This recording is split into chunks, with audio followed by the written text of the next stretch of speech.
Hey, how's it going?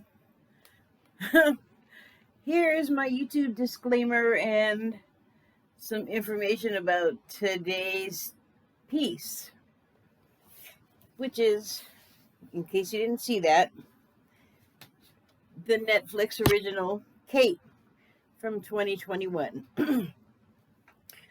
And it was good. Um, I thought, especially in a time when I feel like I'm kind of moving away from the super violent, actioner. Uh, but this one has a twist. It's a woman that's the action hero, and I noticed a few things about her while I was watching the story play out that I couldn't help but notice reminded me of other things. Like, oh, I mean, I hope you saw on the sign that there will be spoilers. There's always spoilers. So, Kate is this woman who's like a bounty hunter assassin type, and she is working with or for, you're not sure at first, this Varric character played by Woody Harrelson. And they're close, and you can tell sorry about the jiggle, she defers to him. And so the inference that I made was that he was a father figure. It was not a hard inference to make. They pretty much club you on the head with it right away. And for the expository parts, they do tell you of her early life as a, you know, child that, as an orphan, comes into Varric's care. And then it kind of skips through a whole bunch of stuff to where she's an adult. And the opening scene starts sort of a mirror circle for her, or like it's like a pawn dropped in the pebble of herself that just starts setting off all this emotional stuff and memories. And like, after just having this life of training and what the heck, you just gonna play one song? Oh, there it goes. Sorry, Pink Floyd being weird. And it's like her whole life has been training and going on like these hit missions for Varric, and you're kind of like, well, where's the filling? I mean, you just get a child and then very little expository. Whoop, it's an adult. She's an adult, and she's just beginning to, I guess, question her existence, which I thought was kind of odd because she seemed like kind of past the age where that would have normally happened. But I don't know. I mean, you grow up in Japan, which is a interesting and, I have to say, confusing, because I see stuff out of there and I just am not sure what to do with it. And I think that's probably something that happens from country to country quite normally. But in this case, I'm talking about Japan. So I don't know. Is it normal to?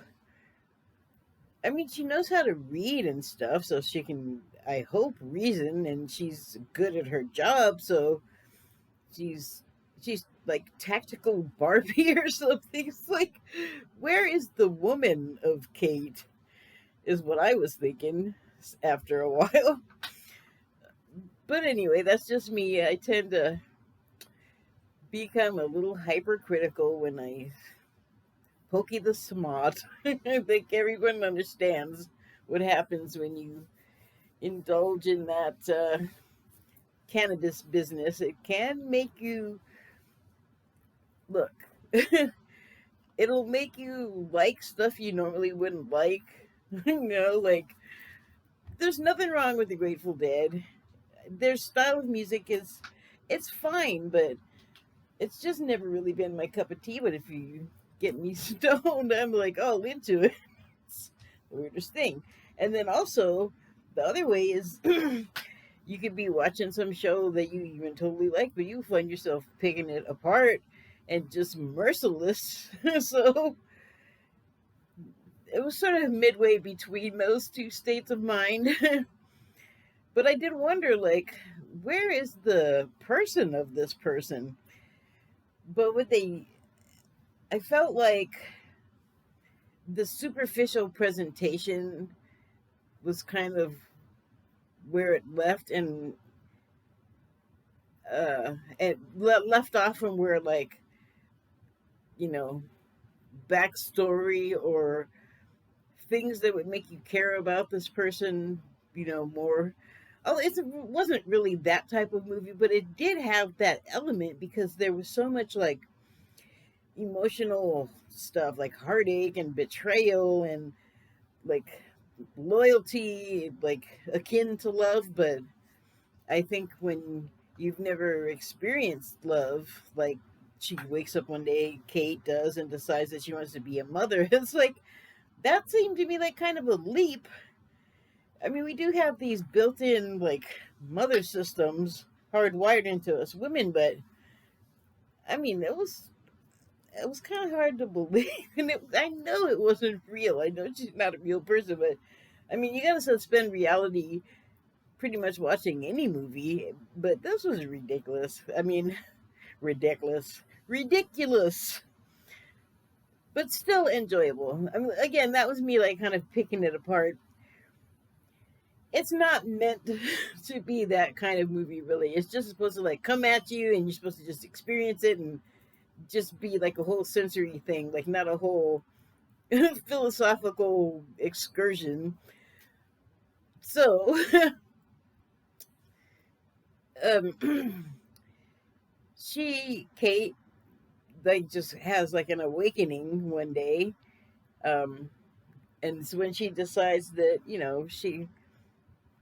she just comes to like some major turning point in her life and wants to make these drastic changes and lets Varric know. And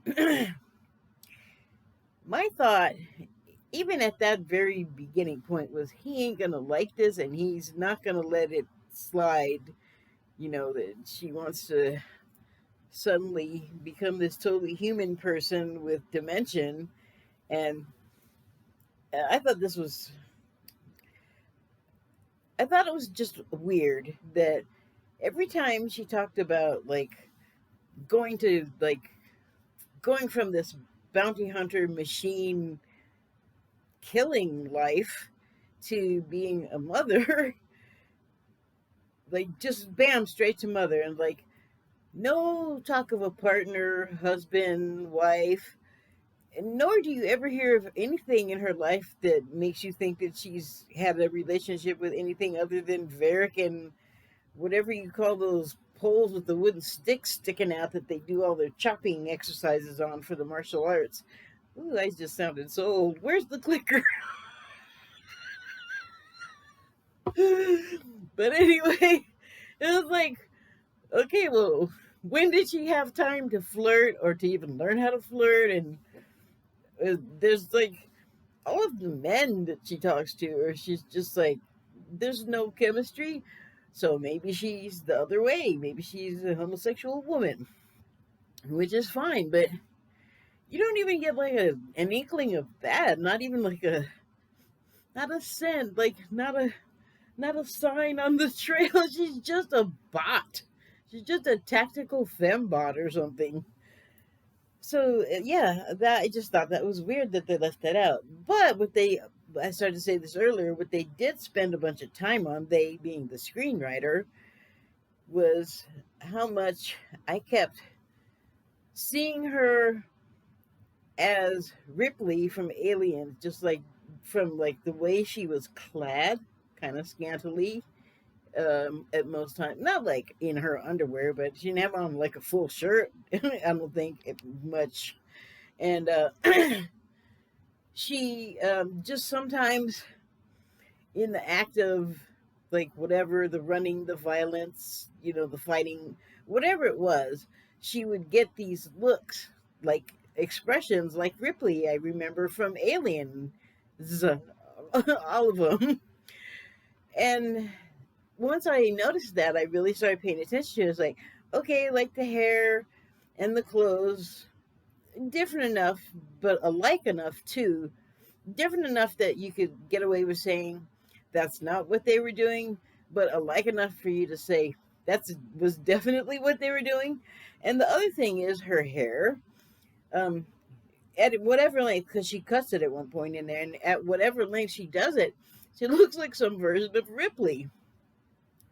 And then they managed to do this was cute, I thought. Like, so someone poisons her. Like, we basically, the viewers, like, I knew who it was, real, like I said already. Sorry if I'm blowing it for someone, but Woody slash Varric's the bad guy. He's already, like, kind of let it out anyway. Um, don't lose your place. I lost my place. Dang it, I hate that. So someone poisons her, and as I was saying, we the viewers either immediately or pretty quickly figure out that it's Varric that's poisoned her.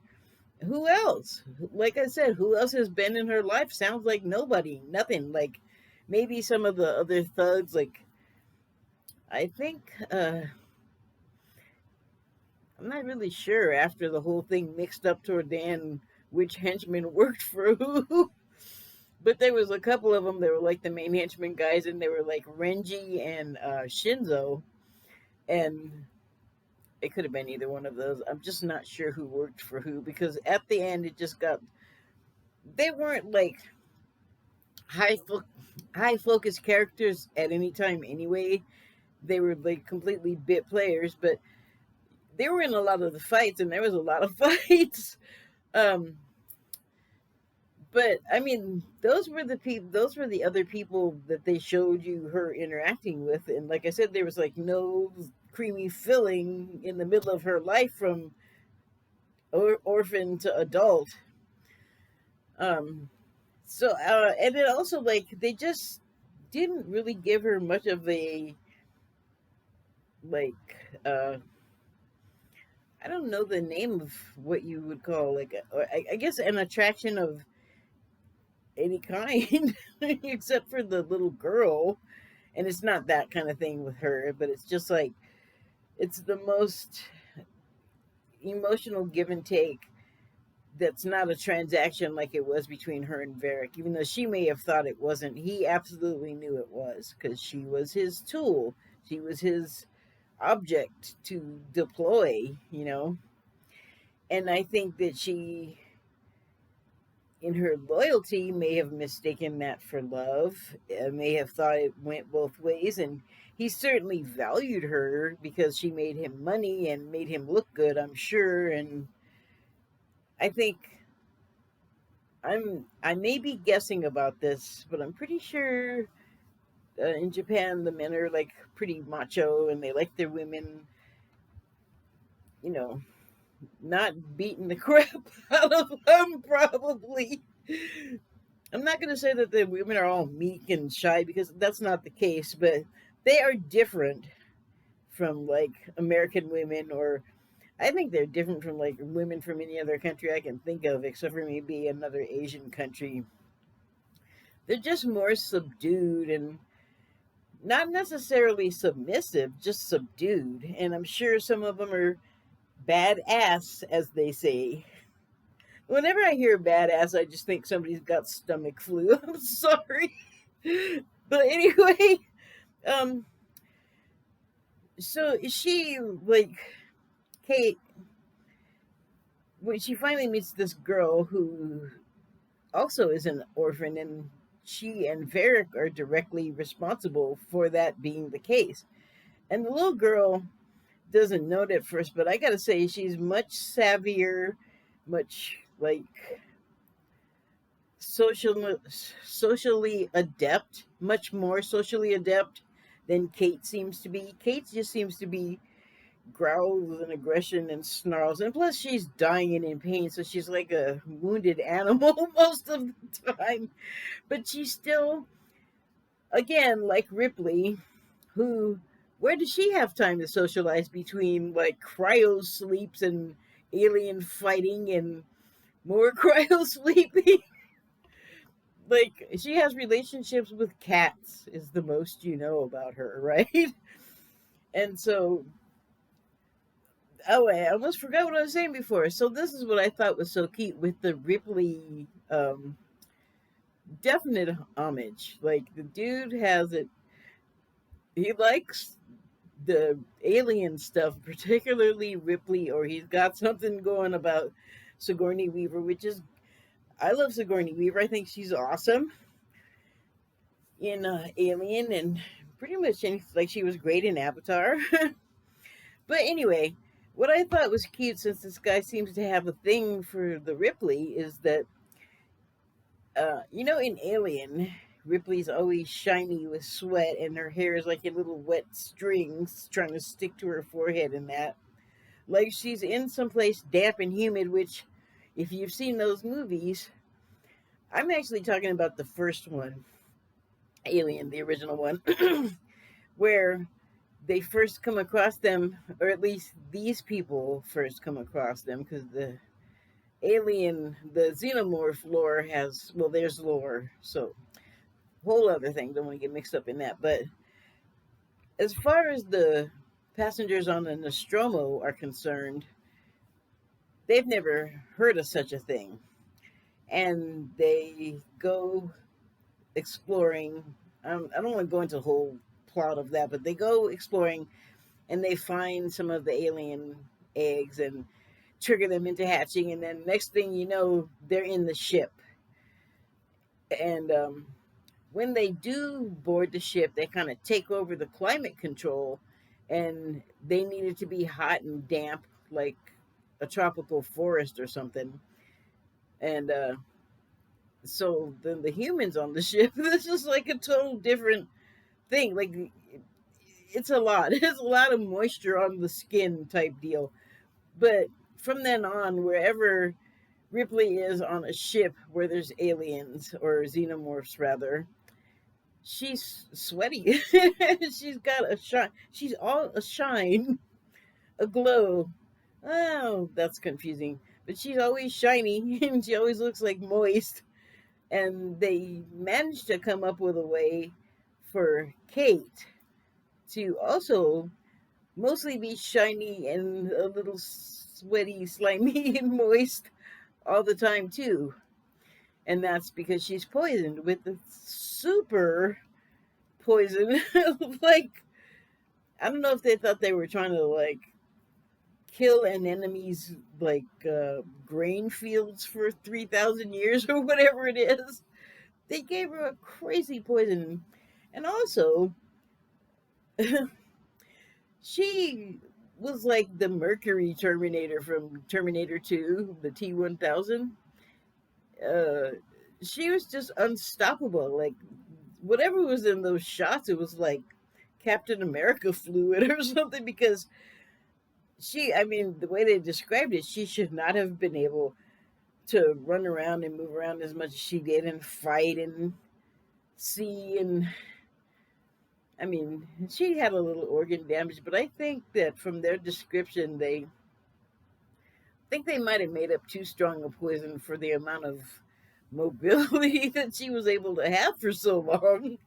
But she was also bolstered up by the, again, like Ripley, the childless Ripley, who comes across Newt in, I believe, the second Aliens movie, and just instantly pulls motherness out of her ass. Excuse my language, but where would she? I mean, I know we have instincts, but like, I have instincts. I don't have anything to do with having kids. Don't need to. Got, nieces and nephews and whatever. But I mean, you